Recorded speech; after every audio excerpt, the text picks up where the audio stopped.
Plane spotting at small airports in countries you've never been to before can be quite the vibe. Today, we'll be plane spotting at Cranbrook International Airport on a beautiful July afternoon. The normal traffic will be present, but there may be a surprise or two as well. With all that being said, let's go ahead and get to the plane spotting, everybody. What's going on, everybody? Welcome back to Redriveraviation. Hope you're having a fantastic day today. And today we're going plane spotting at the Cranbrook Canadian Rockies International Airport for you all. I really hope each and every one of you are excited for this, as today we have some very unique spotting at a smaller offering here in Canada. So without any further delay, everybody, let's go ahead and get started. First and foremost, if you're unfamiliar, Cranbrook is a very small airport in the southeastern side of British Columbia in Canada. It's a really cool offering that has service from Air Canada and WestJet, with services to Vancouver and Calgary respectively, although WestJet also flies to Vancouver as well. So we're going to be seeing one of each aircraft here, and we also have a couple surprises throughout. So this will be a very consolidated plane spotting session because obviously there's not much traffic at Cranbrook, but between the really cool scenery and also this really epic surprise, I definitely thought that this was still worth making a video on. I have 150 pictures, so it's not like I'm short on pictures, just several pictures of the same plane. So with that being said, let's go ahead and get started. So first and foremost, if you haven't checked out the trip report on the Air Canada Dash 8 or any of the other Canadian props that we've flown, I highly recommend checking them out, as it's some of the most unique aviation experiences you can have in North America. So what we were seeing here is that Air Canada, operated by Jazz Aviation Dash 8 Q400 in their ice blue toothpaste livery. So this aircraft just flew us in from Vancouver here on the afternoon flight. Air Canada was flying this once a day when I flew this, but now they're flying it twice a day. So definitely shows you how productive this route has been for them. These aircraft hold about 78 people, so really awesome connection between the two British Columbia cities. So you can see here passengers deplaning after a successful flight, and again the trip report was awesome, so definitely check it out. But they do have this one gate right here, so Air Canada and WestJet both use it. They actually have two. I think they have two gates, but the airport video in Cranbrook will be coming down in the future as well, so check that out for the infrastructure evaluation along with the amenities and equivalent. But again, I think they have two gates. I think it's just two, but anyway, they have a very unique airport, so it'll be exciting to check that out. So that's a great looking aircraft.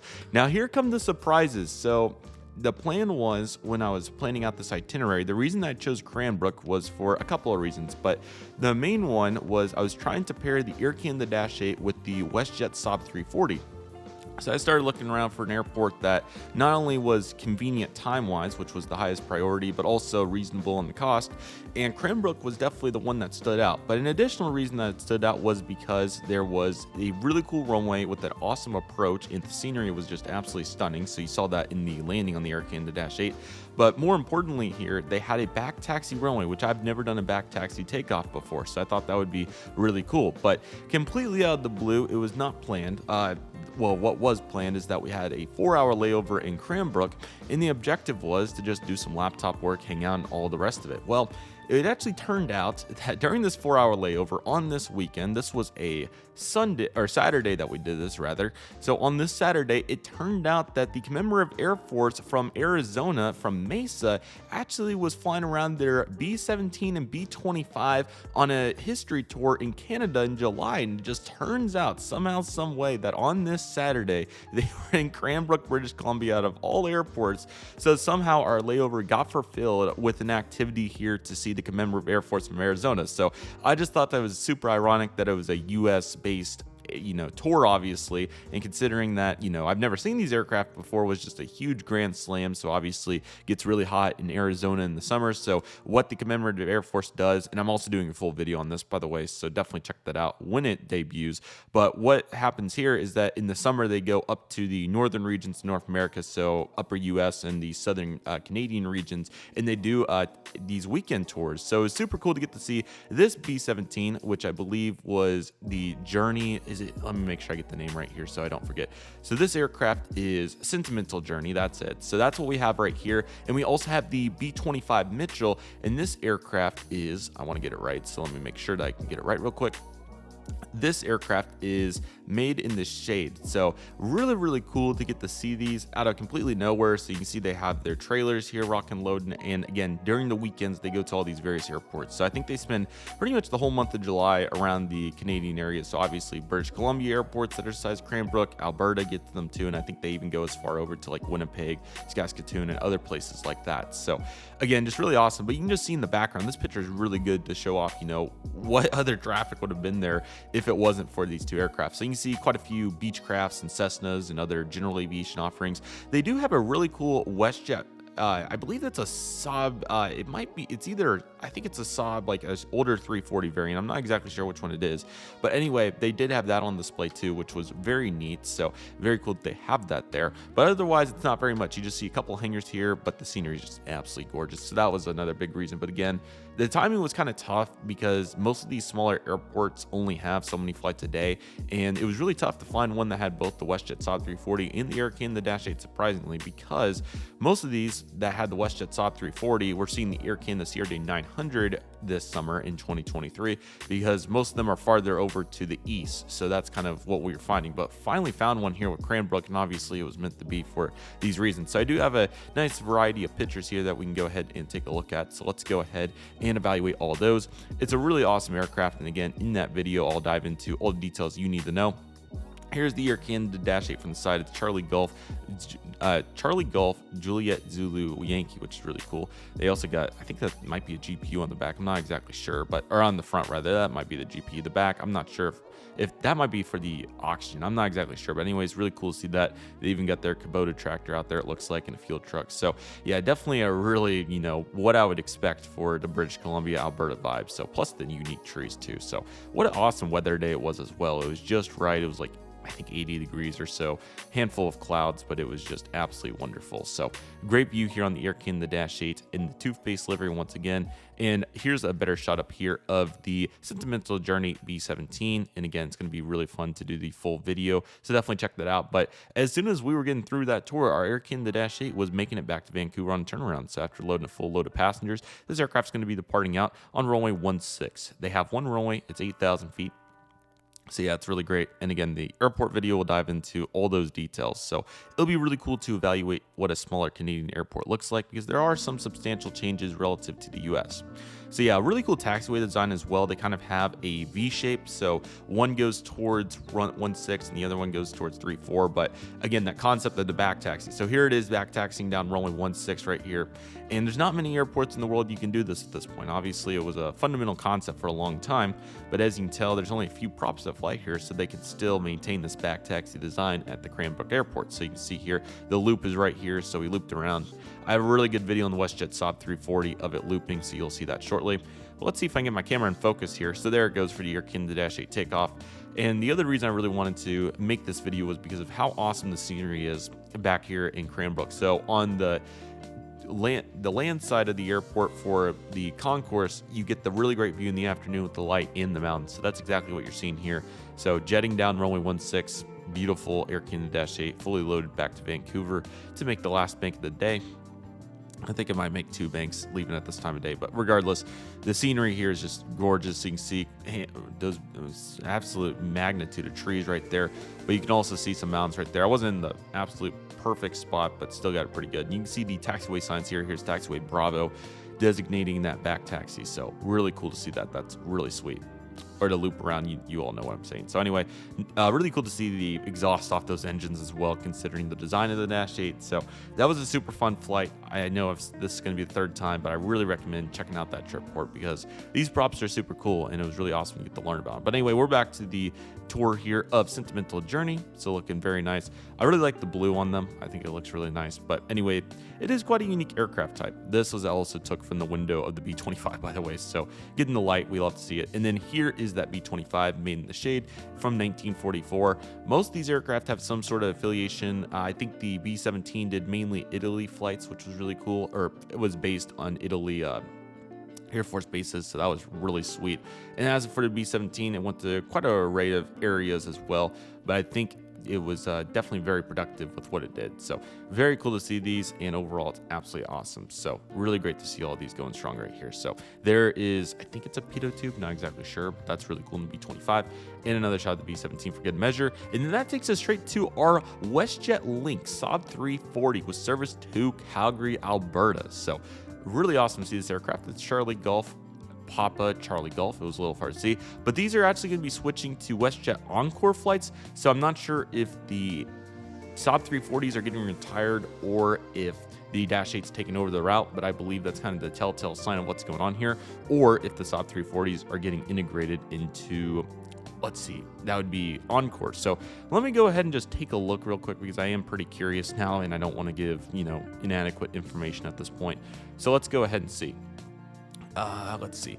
So obviously these operate for Pacific Coastal. There's a sticker on the other side, but they say that they have 5 in service. So it doesn't say if they're getting retired or not on here, which is kind of surprising. But WestJet Link actually has, here we go. On May 13th, 2024, WestJet announced that the brand would cease operations in the fall and all operations would be transferred to the WestJet Encore brand. So that's encouraging. So that probably means that these 5 aircraft are probably just getting integrated in the Encore, which is really smart because this is a really small operation. These Saab 340s only operate to Calgary, Lethbridge, hopefully I said that right, which is they had Air Canada 900s. Medicine Hat, I think, was the only other airport that would have worked, but the times were not very good, and it's just flat land. I know it was Medicine Hat and Cranbrook that I was choosing between. I knew Cranbrook would be the more exciting one. It definitely was meant to be. Medicine Hat's just out there southeast of Calgary. It's just flat prairie land. There wouldn't have been much to do out there. And then they also have service in British Columbia on these Saab 340s to Cranbrook, Comox, hopefully I said that right, Kamloops, and Vancouver, along with Mamado. I'm not sure if that's how you say it, but yeah, these airports kind of throw me for a loop here. But anyway, all these should be getting integrated, and you can catch 3 daily Saab 340s at Cranbrook. This obviously was the last departure of the day that we were catching here, so really neat airplanes. So it'll be interesting to see what they look like with the Encore titles, and I'll be interested to see if they repaint them all with the the new livery with this transition. Anyway, though, I do have a model of one of these. It's just a new livery. I know they did an old livery one, so I am eager to see if I could get that to compliment it sometime. I'll keep my eyes out. How about those horizontal stabilizers, though? Let's talk about the Saab 340 just a little bit here real quick. Those are, it looks like a bonanza with that perspective there, but you can just see how awesome it is, and also the friendly Canadian flag titles right there. That's super cool. And then the registration once again. But yeah, these Saab 340s are very unique aircraft. 583 is the fleet code on this particular variant, and again, they only have 5 of these. And yeah, it was between Medicine Hat and Cranbrook, and I think Cranbrook was definitely the right choice, but you can definitely see how great the light is right here. Medicine Hat may have had like a northwest southeast runway too, so the spotting wouldn't have been very good, but there wasn't too much spotting to do. It was kind of just picking the draw, and obviously Cranbrook. But this shot right here is the one that really stands out when I think of Cranbrook. The mountains back there, along with just the features of it. There's your Pacific Coastal titles right there. So I think Pacific Coastal is probably going back to their own operations, and they're going to get a handful of their pilots probably to go work for Encore is my assumption. So yeah, heck of a deal. But anyway, looking really cool with the cargo door and all that right there. It doesn't say that the Saab 340 is getting retired, so I'm assuming it's fine. So if anybody knows any additional details, feel free to let me know. I'd appreciate it. But yeah, it's really great to see this going strong here at Cranbrook.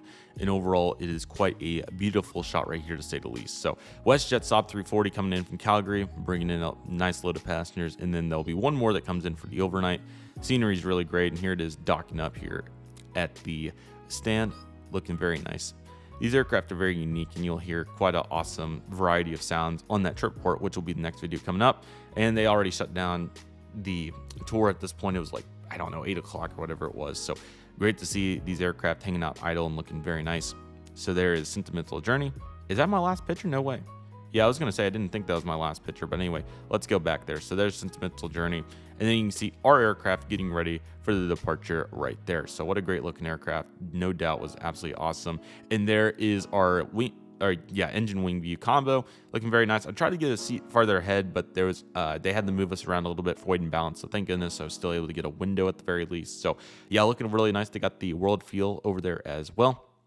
And yeah, this flight was an absolute vibe. This is a really great trip port coming up, so I can't recommend checking it out enough when we get there. But yeah, these props around Canada have been so much fun to make videos on this summer, and I really hope all of you have enjoyed the content on them. I have really enjoyed making it, and it's been quite fun to reflect on. Quite an awesome experience. That's wrong. I knew that I moved up. So this is where I originally was, and luckily I was able to move up because this seat, which I think is 1A, maybe I forgot, was occupied in the seat map way before when I was booking this in like March or February of 23, but luckily it ended up being a no-show, so I was able to move up to it. So Sorry about the window as well. It's pretty dirty, but these aircraft are rather old, but it was such a unique flight and it was absolutely awesome. There's that Saab again. It might be like a Saab 1 or yeah, Saab 100. It's a different variant, I believe. But anyway, you can tell by the engines there, they're much lower caliber there. So anyway, and there is our Saab 340 right there, which is absolutely awesome right there. And there's our aircraft went right back to Cranbrook, which was pretty funny as well. So I thought that was really cool. But anyway,